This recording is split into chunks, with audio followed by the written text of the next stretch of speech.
Di kisah dalam kemelut peperangan antara Demak Bintoro melawan keganasan tentara Majapahit YG dibekali dengan persenjataan lengkap, sehingga pada saat itu pasukan Demak mulai terdesak karena pasukan YG kalah besar dengan Majapahit. YG telah terlatih di semua medan pertempuran, jadi tak hayal untuk memenangkan pertempuran dengan cepat. Di samping pasukan Demak, YG sudah mulai keteteran dengan kelihayan dan siasat perang tentara Majapahit.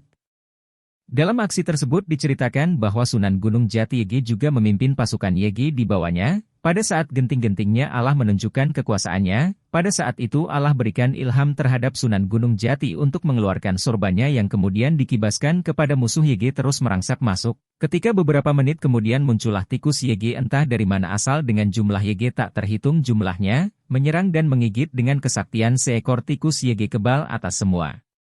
Senjata YG tak mempan oleh senjata mana, pada saat itulah tentara Majapahit kocar-kacir, lupa dengan semua teknik strategi perangnya. Setelah beberapa saat kemudian pasukan Demak YG berperang melawan tentara Majapahit. YG mendapat bantuan bala tentara dari alam gaib berupa pasukan tikus. YG mampu memporak-porandakan pertahanan Majapahit sehingga akhirnya Majapahit mengangkat bendera putih tanda menyerah mengakui kekalahannya mengangkat bendera putih. Sunan Gunung Jati merupakan salah satu wali yang menyebarkan Islam di Nusantara.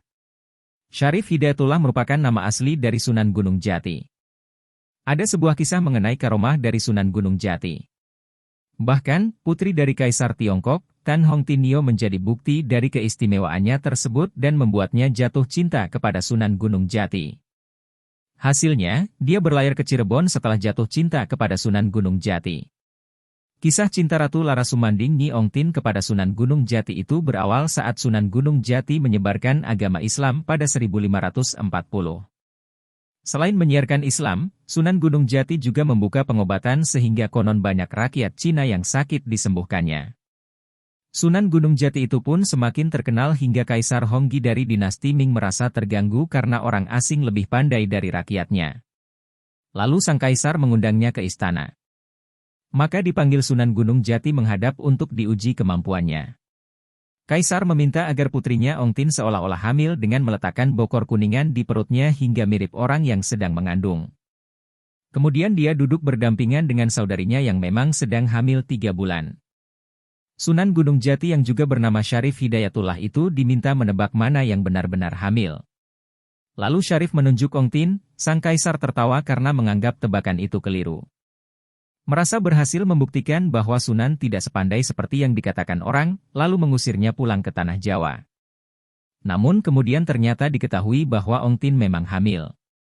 Sang putri yang jatuh cinta kepada Sunan Gunung Jati tak kuasa untuk menahan rindu dan meminta izin untuk menyusul Sunan Gunung Jati yang kembali ke Cirebon. Kaisar mengizinkan, dikawal ribuan prajurit untuk mengantar putrinya ke tanah Jawa. Sunan Gunung Jati akhirnya menikahi sang putri. Sayang, umur pernikahan tak lama. Ong Tin meninggal pada usia yang masih sangat muda, 23 tahun. Dia juga dimakamkan di Kompleks Pemakaman Gunung Sembung. Pasukan putri Ong Tin tersebar sampai ke Kuningan dan Indramayu. Mereka juga menetap dan menikah dengan penduduk setempat. Putri Ong Tin meninggalkan sejumlah benda bersejarah. Kini disimpan di Museum Pusaka Keraton Kasepuhan Kota Cirebon, Jawa Barat. Masih banyak karomah lainnya seperti Sunan Gunung Jati dapat bertemu dengan Nabi Muhammad atas petunjuk seekor naga. Suatu ketika, Sunan Gunung Jati yang merupakan putra Raja Mesir sedang sendirian di gedung perpustakaan.